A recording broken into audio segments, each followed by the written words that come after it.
bersyukur kepada Allah Subhanahu wa Ta'ala, yang mana pada siang hari ini kita semua dapat berkumpul dalam acara diseminasi Bapak Ibu belajar bersama. Yang selanjutnya salawat serta salam semoga selalu tercurahkan kepada junjungan kita Nabi Agung Muhammad Rasulullah SAW.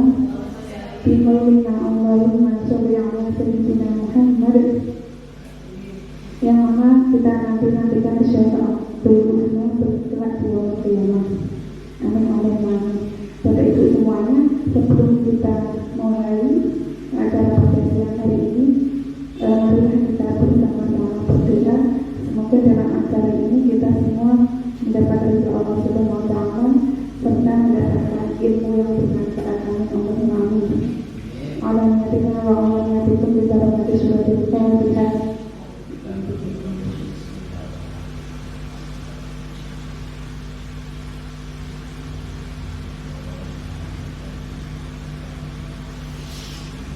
Ya, terima kasih Bapak Ibu. Ini cerita sedikit ini tadi mendadak sekali acaranya, materinya baru saya buat jam 2 malam tadi dan pagi-pagi baru selesai.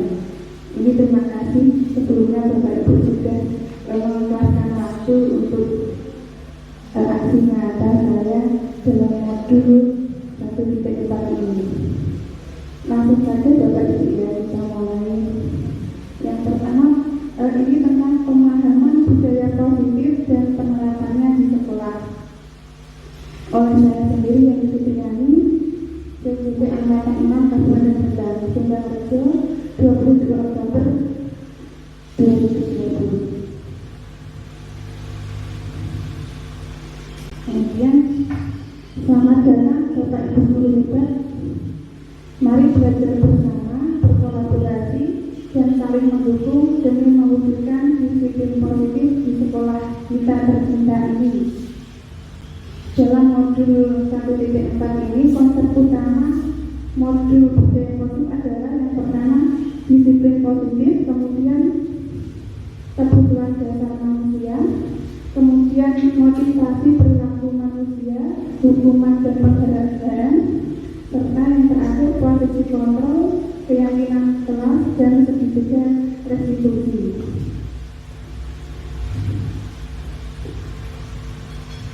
Di mana catatan dari seluruh modul ini, modul 1 sampai 4 ini adalah untuk mewujudkan profil pelajar Pancasila, yang mana nilai-nilainya ada 6 nilai, yaitu beriman, bertakwa kepada Tuhan Yang Maha Esa, mandiri, kritis, kreatif, bergotong royong, dan berkebinekaan global. Masuk pada modul 1.4, apa makna disiplin? Disiplin berasal dari bahasa Latin disiplin, yang artinya belajar. Disiplin ini membuat orang menggali potensinya menuju sebuah tujuan apa yang dia hargai. Tapi dalam budaya kita, makna disiplin itu telah berubah menjadi sesuatu yang dilakukan seseorang pada orang lain untuk mendapatkan kepatuhan. Selanjutnya Bapak Ibu,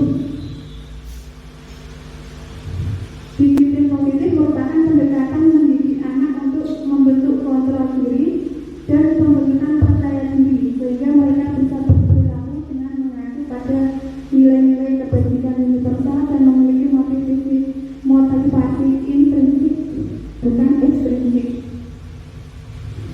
Di sebelahnya dijelaskan teori motivasi pertama manusia, ada intrinsik dan ekstrinsik.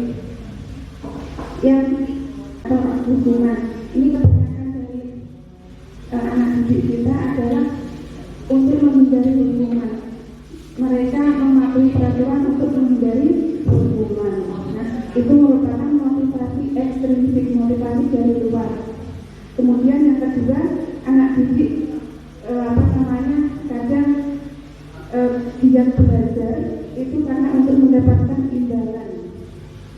Itu juga termasuk motivasi dan ekstrinsik. Kemudian yang ketiga, dia melakukan sesuatu yang positif sendiri. Itu merupakan motivasi intrinsik. Seperti contoh ketika kita sholat, ada yang ingin pahala seperti itu ya Bapak Ibu ya. Itu merupakan motivasi ekstrinsik. Kemudian ada yang takut dosa, itu juga ekstrinsik. Kemudian yang motivasi intrinsiknya bersyukur, bangga kepada Allah karena bangga dengan Islam, dengan cara bersyukur dan sholat. Itu merupakan motivasi intrinsik. Kemudian dihukum oleh penghargaan. Bapak Ibu, ternyata pengaruh hadiah bagi anak didik itu sangatlah fatal kalau menurut modul ini ya Bapak Ibu. Kenapa? Karena hadiah itu ternyata merupakan hukuman bagi anak didik kita. Yang pertama, pengaruhnya apa? Mengurangi motivasi intrinsik. Jadi anak didik tidak bisa mendapatkan motivasi dari dalam. Dia ingin selalu mencari hadiah seperti itu. Yang kedua, hadiah itu menurunkan kualitas. Ketika anak didik tidak diberi hadiah, maka dia tidak mau berkreasi. Seperti itu. Dia kreasinya hanya untuk hadiah, untuk mendapatkan hadiah. Kemudian hadiah itu merusak hubungan. Ketika Bapak Ibu guru tidak memberikan hadiah, maka anak merasa, loh ini kenapa saya kok juara kok tidak diberikan hadiah seperti itu. Jadi hubungannya kurang harmonis antara Bapak Ibu guru dan peserta didik. Kemudian apa kalau tidak hadiah? Apa? Diberikan apresiasi. Yang pertama, diberikan pengakuan secara pribadi, kemudian diberikan pengakuan kepada semua murid, kemudian yang ketiga diberikan pengakuan secara konsisten dan fokus pada proses. Ini nanti dijelaskan di slide berikutnya. Yang contoh apresiasi seperti ini Bapak Ibu, yang disertakan nilai kebajikannya. Contohnya kemarin saya perhatikan rasa empati itu besar sekali pada saat menolong murid baru di kelas kita seperti itu. Contoh lagi, Mas Adit saya perhatikan rasa tanggung jawab ini besar sekali menjadi petugas upacara datang jam 6 seperti itu. Diberikan nilai kebajikannya. Ini nilai kebajikannya rasa empatimu besar sekali. Seperti itu. Kemudian Bapak Ibu yang berikutnya, hukuman atau konsekuensi. Kalau hukuman itu berhubungan dengan fisik ya Bapak Ibu. Kalau konsekuensi itu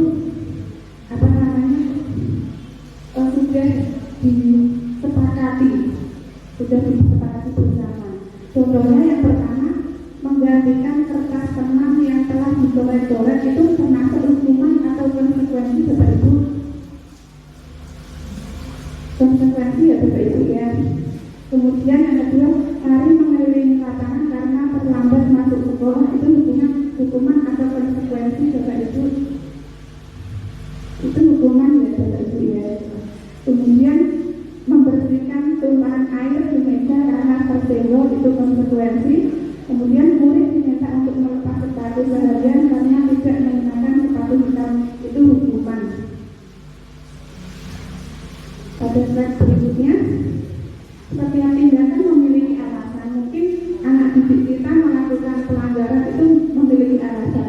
Ketika contoh jam pelajaran kok bermain kelereng atau apa, mungkin kebutuhan dasar mereka tentang kesenangan belum terpenuhi, makanya dilampiaskan pada saat jam pelajaran. Nah, kebutuhan dasar manusia ada 5. Yang pertama bertahan hidup, kemudian kasih sayang dan diterima, kebebasan, kesenangan dan kekuasaan. Ini yang paling menarik Bapak Ibu, posisi kontrol di sekolah.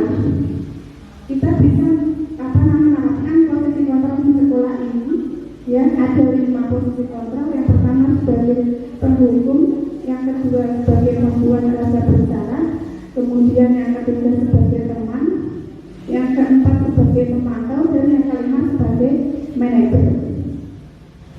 Ini langsung saja saja, nanti saya ada videonya untuk lebih paham, untuk lebih jelas.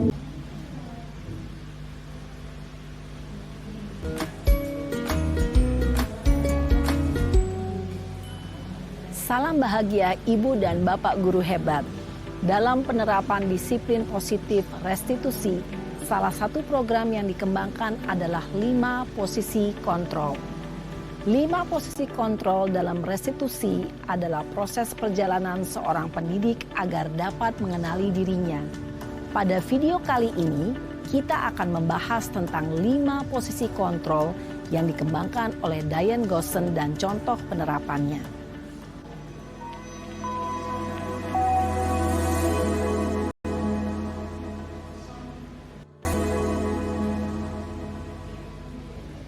Lima posisi kontrol itu adalah 1. Posisi penghukum. 2. Posisi pembuat merasa bersalah. 3. Posisi teman.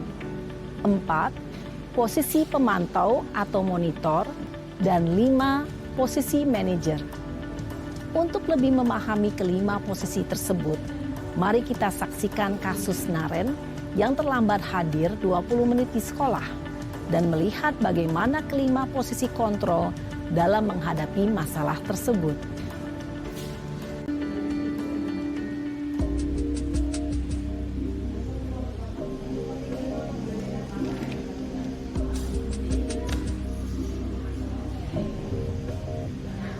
Naren! Sini kamu! Selamat pagi, Bu. Selalu terlambat. Kamu deh, pasti terlambat. Maaf, Bu. Saya... Apa? Apa coba? Alasan kamu apa lagi? Kapan sih kamu tidak terlambat? Malas sekali ya kamu jadi anak. Saya... Dasar pemalas. Gak kapok-kapok sih kamu. Sudah berapa kali terlambat? Sana, kamu keliling lapangan basket 2 kali. Kenapa saya harus keliling lapangan basket, Bu? Kenapa? Kamu mau lawan ibu? Berani-beraninya jawab. Sudah terlambat, masih berani jawab pula. Sekarang, keliling lapangan basket 5 kali sekalian. Biar kapok. Cepat, pergi sana ke lapangan basket. Posisi penghukum biasanya berbicara dengan nada tinggi, menghardik, menunjuk-nunjuk, menyakiti, dan menyindir. Hukuman bisa berupa fisik maupun psikis.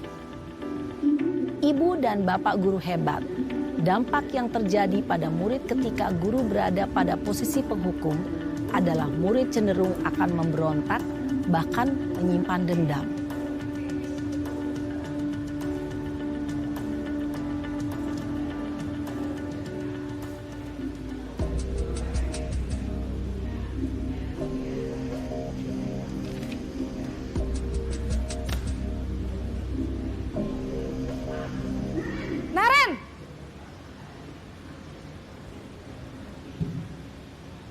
Selamat pagi, Bu.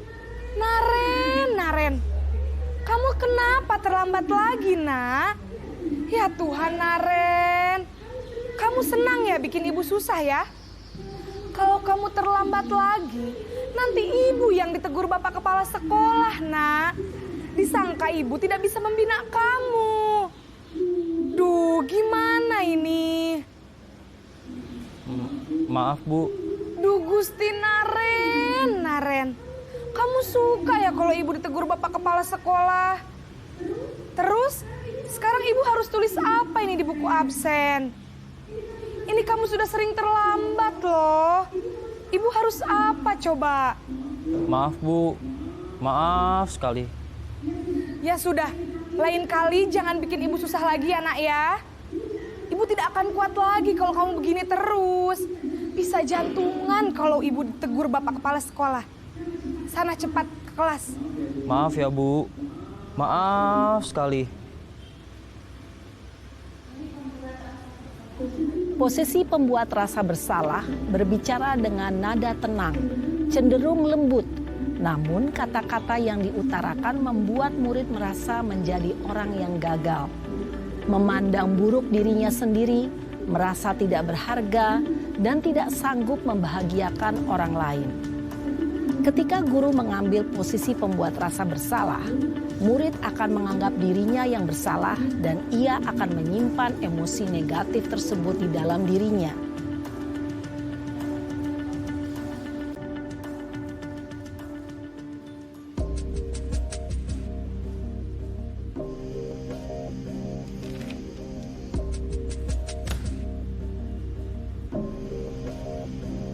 Naren!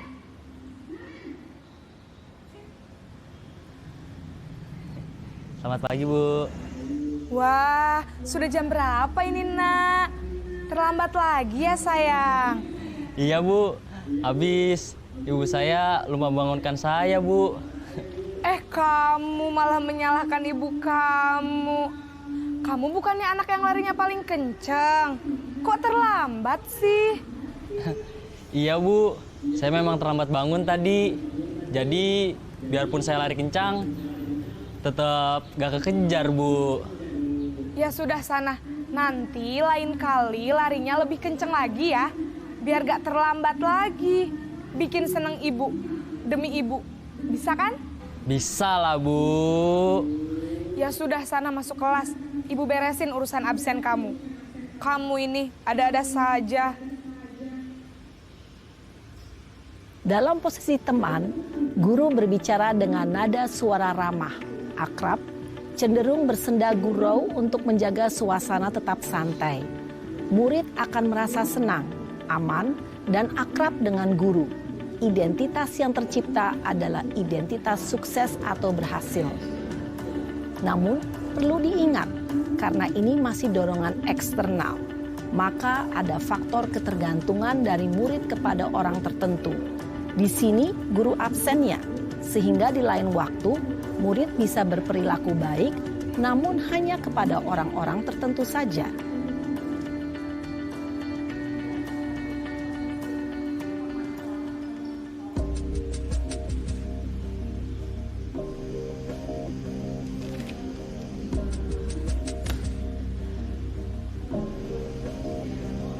Naren!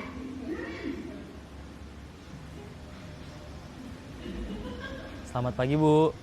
Naren, apa peraturan sekolah kita tentang jam berapa kita harus masuk sekolah, Nak? Kita harus di sekolah jam 7, Bu. Iya, betul. Sekarang sudah jam 7.20. Naren sudah tahu konsekuensinya jika terlambat hadir. Paham, Bu. Saya harus tinggal kelas pas jam istirahat selama 20 menit. Iya, benar. Konsekuensinya demikian. Jadi nanti jam 9.30 pas istirahat, kamu harus tinggal di kelas, kerjakan tugas tambahan untuk ketertinggalan kamu, ya? Baik, Bu. Posisi pemantau mengandalkan penghitungan atau data untuk mengontrol murid.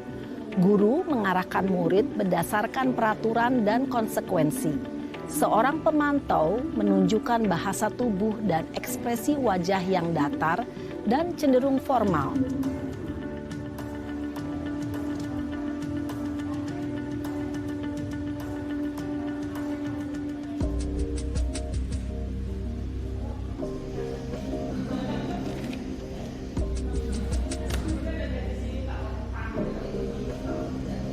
Naren!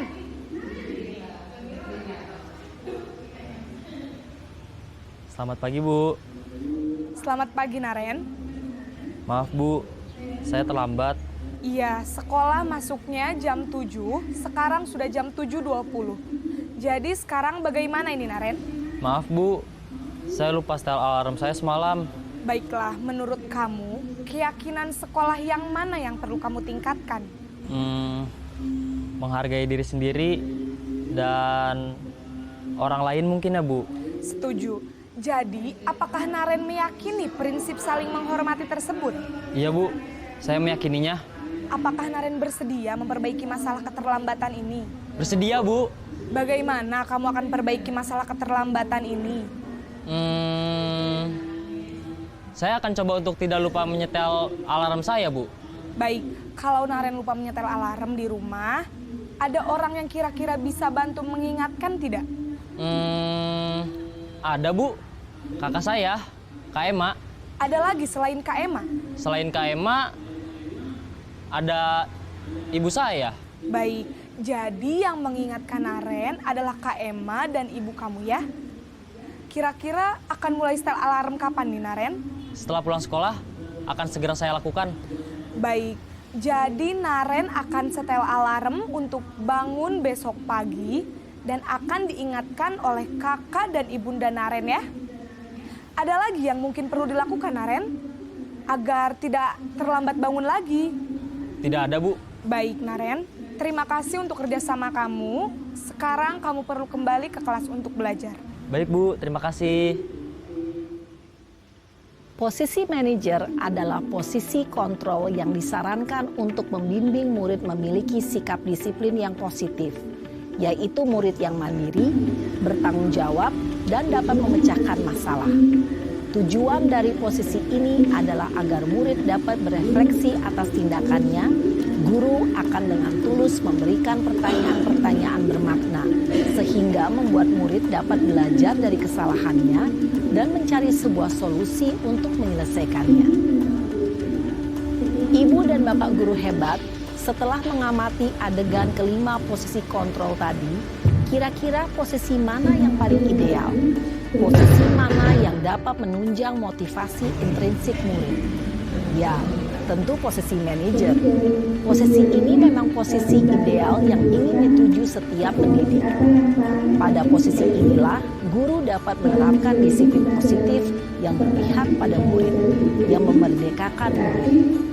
Posisi manajer ya Bapak Ibu. Jadi posisi manajer itu mengajarkan anak untuk berpikir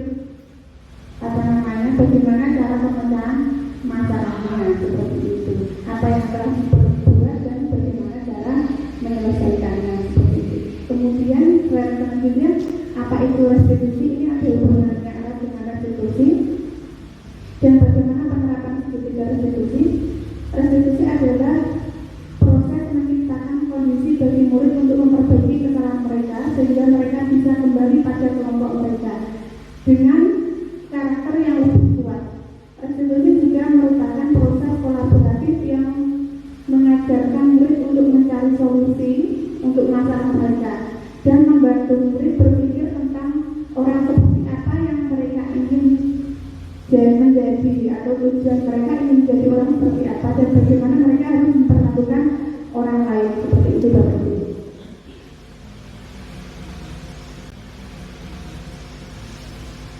Yang selanjutnya ciri-ciri restitusi ada 9 ya. Yang pertama bukan untuk menghapus kesalahan namun untuk belajar dari kesalahan. Yang kedua memperbaiki hubungan. Ketiga tawaran bukan paksaan. Keempat restitusi untuk melihat ke dalam diri. Selanjutnya restitusi mencari kebutuhan dasar yang mendasari tindakan. Tadi semua tindakan mempunyai alasan. Kemudian yang keenam restitusi adalah cara yang paling baik. Yang ketujuh restitusi fokus pada karakter bukan tindakan. Yang kedelapan restitusi fokus pada solusi. Kemudian yang terakhir restitusi mengembalikan murid yang berbuat salah pada kelompoknya. Nah ini segitiga restitusi. Yang pertama dalam memecahkan masalah atau kasus pada peserta didik. Yang pertama menstabilkan identitas. Menstabilkan identitas ini contohnya tidak ada manusia yang sempurna. Saya juga pernah melakukan seperti itu. Saya juga pernah melakukan kesalahan seperti itu. Yang kedua, validasi tindakan yang salah. Contoh kalimatnya, kamu pasti punya alasan melakukan ini. Yang ketiga, menanyakan keyakinan. Contoh kalimatnya, apa nilai-nilai umum yang telah kita sepakati? Ini tadi sudah secara jelas tergambarkan pada video tadi.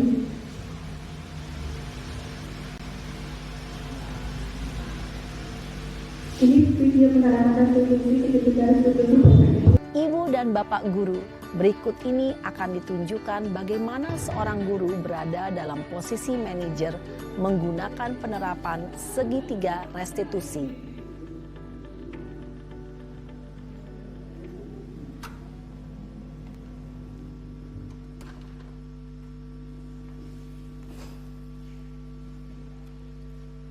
Siang Sarah. Siang, Pak. Sudah lama nggak ketemu Sarah. Kenapa hari ini ada di sini? Kesel, Pak. Kesel banget. Masa aku dikatain tukang fitnah, Pak?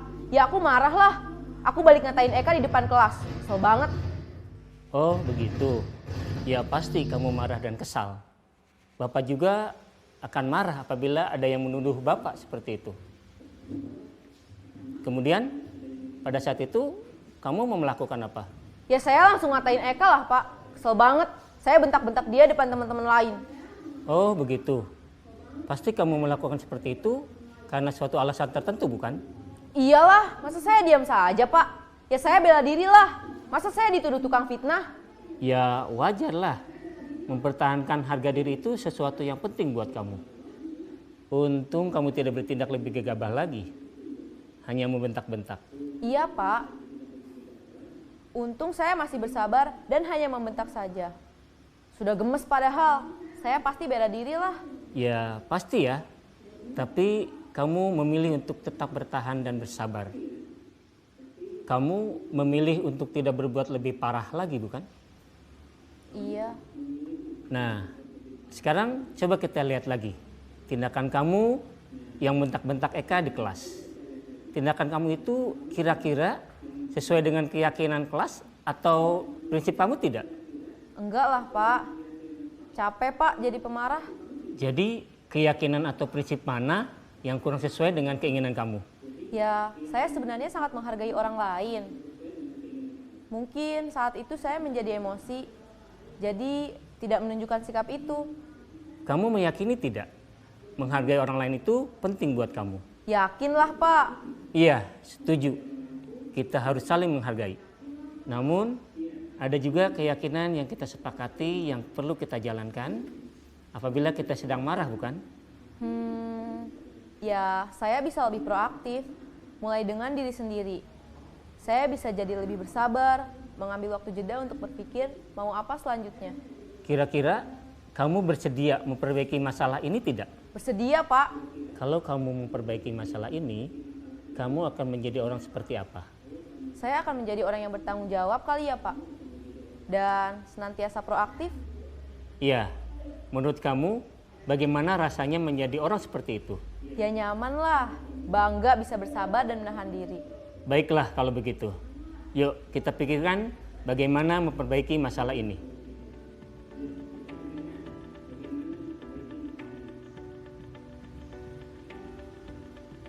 Ibu dan Bapak guru hebat. Baru saja kita menyaksikan contoh bagaimana seorang guru berada dalam posisi manajer menggunakan penerapan segitiga restitusi. Dalam menghadapi pertengkaran di kata adu mulut antara siswi tadi dengan temannya. Yang pertama, menstabilkan identitas aku sudah saya jelaskan. Kemudian ini praktek segitiga restitusi. Ini praktek segitiga restitusi berlangsung tidak sengaja Bu Yeni memergoki 3 anak yang tengah asyik bermain kelereng. Menurut informasi dari ketiganya, guru kelasnya, ini saya cantumkan namanya tidak apa-apa seperti itu. Tak coba guru kelasnya yang saat itu mengajar sudah izin ke belakang sebentar. Ternyata kesempatan itu digunakan untuk ketiganya untuk memenuhi kebutuhan dasar mereka, yaitu kesenangan. Bermain dengan bermain mereka merasa senang seperti itu.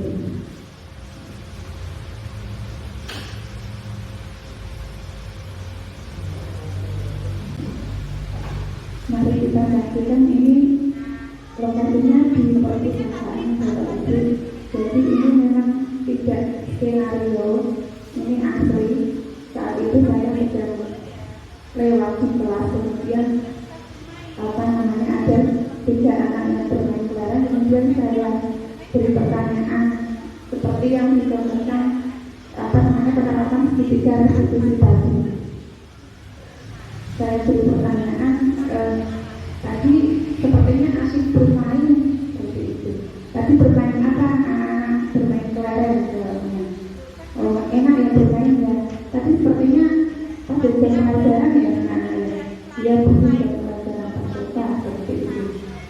Ya memang bermain boleh itu apa namanya menstabilkan identitas yang pertama saya lakukan dengan kata memang bermain itu boleh. Boleh juga bisa bermain, tapi bermain itu ada waktunya seperti itu. Kemudian kami asik mengobrol, katanya yang kedua ide apa namanya tadi validasi pidana yang salah. Saya menanyakan kan memang kalian pasti punya alasan kenapa kok sudah pelajaran bermain. Jawabnya itu pelajarannya hanya seperti itu saja. Ini jawabnya asli dari anak-anak Bapak Ibu ya, saya tidak mereka hanya seperti itu. Mungkin apa namanya hanya sekedar apa dijelaskan materinya atau teramah seperti itu saja. Mungkin anak-anak merasa apa namanya kebutuhan dasar kesemangatnya kurang, akhirnya dilanjutkan dengan bermain. Kemudian yang terakhir saya menanyakan keyakinan kepada anak-anak seperti itu pelajaran bermain itu benar apa salah menurut kalian? Jawabnya salah. Kalau yang benar bagaimana? Bermain belajar dengan sungguh-sungguh ketika pelajaran mendengarkan Bapak Ibu. Kalau Bapak Ibu izin sebentar bagaimana? Ya mungkin bisa dengan membaca pun seperti itu jawabnya. Iya, karena ada waktu sendiri untuk bermain. Nah, anak-anak ini punya inisiatif tidak untuk memperbaiki kesalahan. Jawabnya ada di bagaimana yang pertama tentang apa saja Pak Sofa. Tapi saya tidak tahu sampai saat ini sudah tentang apa belum. Yang kedua, mereka saat bosan dengan pelajaran mungkin bisa mengapresiasikan mengaktualisasikan dengan membaca. Seperti itu jawabannya. Yang ketiga, ini testimoninya tidak saya katakan. Yang ketiga, mereka akan menjadi anak yang semangat belajar tinggi seperti itu Bapak Ibu yang disampaikan oleh Mas Febri dan Mas Sari. Seperti itu Bapak Ibu paparan dari pada siang ini. Mungkin ada tambahan dari kepala sekolah atau Bapak Ibu yang lain atau sharing atau kalau pertanyaan saya mungkin ini masukan seperti ini. Mungkin anak merasa malas belajar di dalam kelas, malas mengikuti pelajaran, mungkin sudah merasa bosan karena pelajarannya itu sudah bisa, sedangkan gurunya itu masih menanti anak yang belum bisa.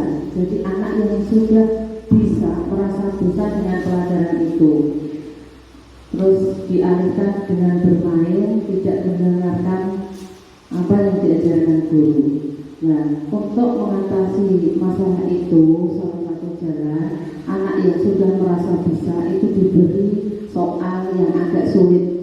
Jadi dia tidak dolan sendiri, tidak sendiri. Sambil menanti anak yang lambat dalam belajar itu ditambahi, diterangkan lagi. Seperti itu. Memang saya pernah mengalami seperti itu. Ketika diajar itu hanya bermain sendiri. Terus saya tanya, kenapa bermain? Saya sudah bisa Bu. Oh, kalau sudah bisa, saya beri materi atau saya beri pelajaran yang agak sulit. Jadi kamu harus bisa menemukan sendiri tanpa harus diterangkan. Anak jawabnya siap Bu, seperti itu.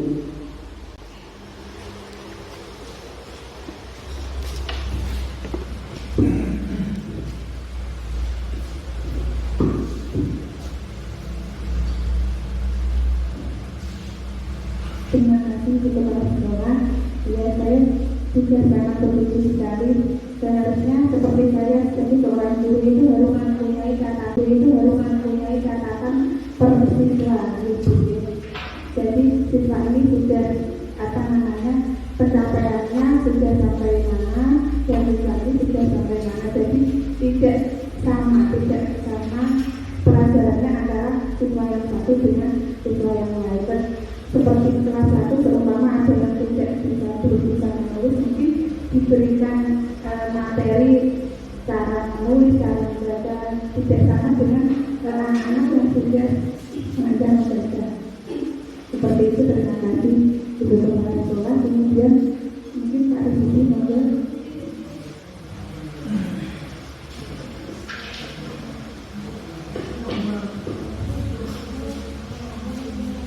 Terima kasih. Jadi untuk saya akan menanggapi tentang yang awal-awal tadi terkait dengan juga begini mengenai pemberian penghargaan dan juga hadiah. Di situ dikatakan bahwa pemberian hadiah itu bisa memicu pada anak. Intinya bahwa anak itu jika tidak ada motivasi hadiah dia tidak bisa maju. Tapi ini juga barangkali juga perlu dari kan bentuk penghargaan itu macam-macam, termasuk di antaranya memang hadiah. Saya itu ketika seminggu yang lalu bersama dengan kelas 6 ini belajar karena orang lapangan juga. Ketika anak-anak itu saya berikan pelajaran tentang doa guru. Ini dari awal anak-anak itu latihan sampai dengan hampir selesai 2 jam guru itu anak-anak tidak prestasinya tidak ada yang bertambah atau meningkat itu tidak. Lalu saya sampai bilang, saya berdiri di suatu titik kurang lebih dengan jarak tolakan itu kurang lebih 6,5 meter. Saya kasih tanda ini tulisan pakai pecahan bendera itu. Saya terbilang, anak-anak siapapun baik laki-laki maupun perempuan yang lemparannya nanti sampai sini akan saya kasih hadiah uang 100.000. Betul. Saya bilang. Lalu saya masuk kantor, saya izin dulu, saya pamit dulu, saya ambil betul. Ini doanya jelek, tapi ada isinya. Insya Allah nanti jika benar-benar ada yang nyampe sini, hasil tolakannya akan saya kasih hadiah. Kalau ada 5 anak tak kasih semua, 10 anak tak kasih semua. Tapi dari situ walaupun tidak bisa mencapai 6,5 meter, tapi dengan adanya motivasi itu anak akhirnya berlomba-lomba, hasil tolakannya meningkat. Iya, ini benar-benar itu saya laksanakan. Ini baru seminggu yang lalu hari Senin sebelum ini 2 minggu ini ini terjadi pada siswa kami yang kelas 6 dan itu 3 harinya sekali itu saja duduk pun ketika ada pelajaran yang sekiranya susah untuk anak-anak itu meningkat, ini saya juga meresponnya juga pakai hadiah dengan uang atau apa itu pasti ini demi mendongkrak prestasi anak. Menurut saya tapi kalau ini seandainya oleh pakar, oleh orang pintar ini dikatakan salah, tapi ini nyata. Itu saja. Terima kasih.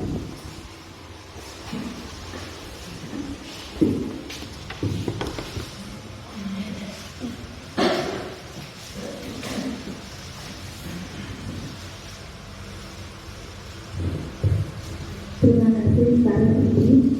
Jadi saya juga sependapat dengan Bapak Rosidi. Penghargaan atau hadiah itu memang perlu untuk memacu motivasi siswa itu Pak Ibu. Tapi mungkin sesuai dengan kapasitasnya. Ini mungkin yang dianggap di sini adalah kalau ini kapasitas. Jadi saya juga dulu SMP juga pernah yang ujian nasionalnya dapat 100, maka akan diberi hadiah seperti itu. Iya, nilainya 100 maka akan diberi hadiah. Dan saat itu juga saya semangatnya terpicu Pak untuk mendapatkan nilai 100. Kemudian alhamdulillah saya juga dapat hadiah karena mendapat nilai 100. Tapi ini